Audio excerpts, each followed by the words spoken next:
Hello, this is the Provoked Prawn again, and this is the Sennheiser PC373D 7.1 surround sound gaming headset. You'll note before I get started an interesting point. 2-year warranty. Sennheiser have built a high quality product here that they think is going to be built to last. And I like that they put a 2-year warranty on it. It kind of shows a dedication to quality and an assurance in their products. Few other things of interest. So this is a USB headset. As you can see, it is not wireless. It is £160 on Amazon, which is reasonably expensive, depending on your point of view. I tested the SteelSeries 800, which is nearly £300, and that is very expensive to my mind. And I don't know, I suppose I'd be looking to pay around £100 for a decent headset, especially 7.1. So, it's sort of mid-range, perhaps. It is USB, and it isn't wireless, but it does have some interesting features. So first of all, I was very surprised when I opened the box to find that this cable going into the headset is actually a 3.5mm jack.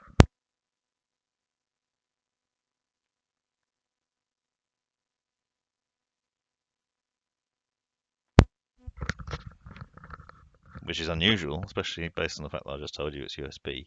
It then runs through this tiny dongle, which converts it from 3.5mm into USB. And you'll notice too the Dolby sign on here. Pressing that button switches it to 7.1 and back to stereo. The red light shows you it's in stereo. The white shows you Dolby's on.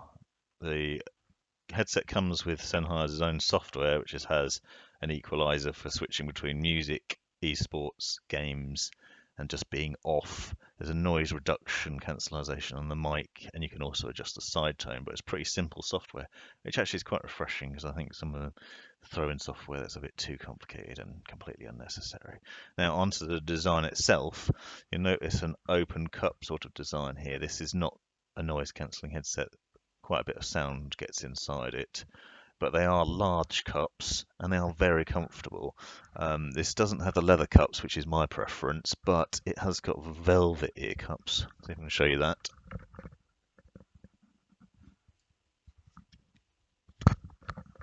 Probably hard to get across on video, but it's velvety soft ear cups. They're very, very comfortable. They do get quite warm, but they don't have the scratchiness that I've seen on Logitech and Corsairs, where it's like sporty mesh.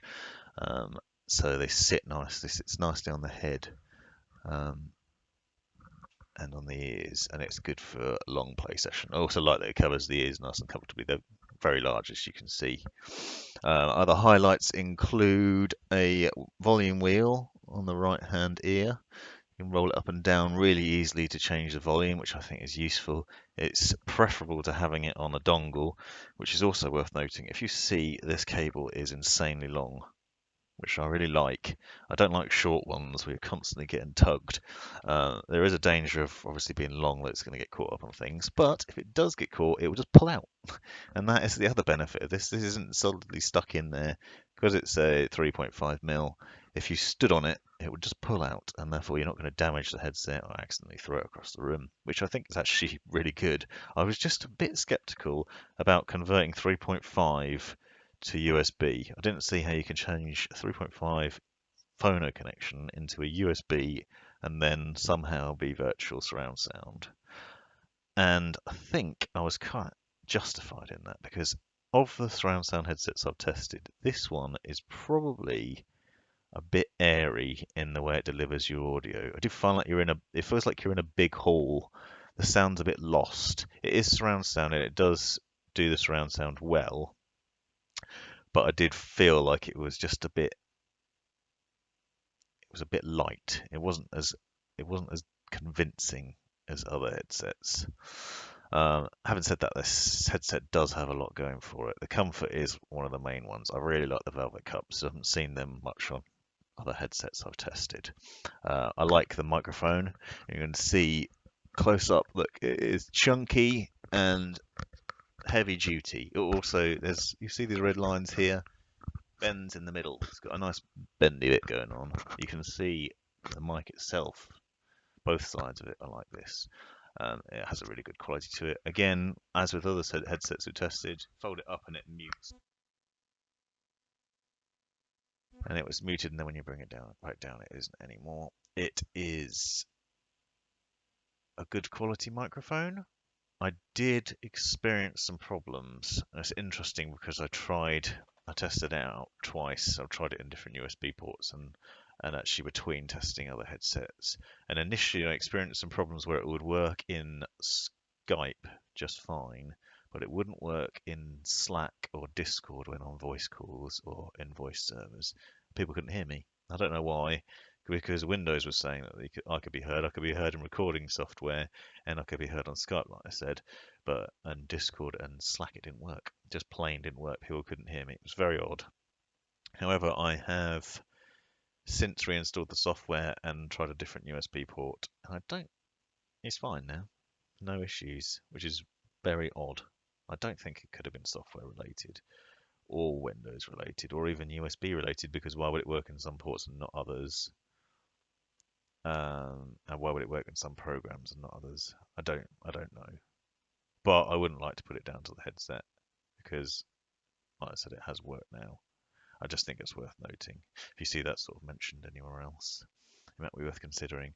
I do think, as I said, the downside is that the 7.1 is a bit tinny and spacious, is how I describe it. Tinny, spacious, and airy. Just doesn't have the bass and the strength that other 7.1 headsets I've tested. The Steel Series 800 is very good surround sound. Asus Strix 7.1, Asus Centurion, which is a different monkey in itself because that's got a really shocking microphone. But the quality on the Sennheiser just, it's not awful, don't get me wrong. It's just not quite as good as those other ones. However, at £160, with the other things going on for it, like the comfort and the build quality and the 2-year warranty on it, 2-year guarantee, sorry, it's pretty worthwhile. It's worthwhile checking out. I do think the microphone quality is also good. There's nothing worse than spending a lot of money on a headset and having a rubbish mic. If you're putting a mic on a headset, you expect people to be playing games with friends, especially nowadays. How people like to play multiplayer and online. There's a lot of it. So poor microphone is not good. This one does not have a poor mic. It's good. I really like the volume wheel. Being able to adjust the volume easily is great. Not having it on the cord is also great because this cord is long, and if this was heavy, which it isn't, that would weigh it down. I feel like if you had a volume wheel on there as well, it would weigh it down, and then it would start that tugging problem I was talking about, which is just frustrating. Using it in Windows for music and films, it's been good. The audio there, I've not suffered with the same issues I did with games with the 7.1. And the surround sound is good there, and it's comfortable. And it's comfortable for long wear. It does, it could get warm with the velvet ear cups, but I'd rather be warm than being scratched and uncomfortable. So yeah, I think this is probably one of the better headsets I've tested out. It's one of the top ones that Sennheiser offer. Um, their website price is up at 200. It's available for 160 on Amazon. If you're looking for a very comfortable, decent virtual surround sound headset, then it's worth checking this one out. That's all for now. Come back soon.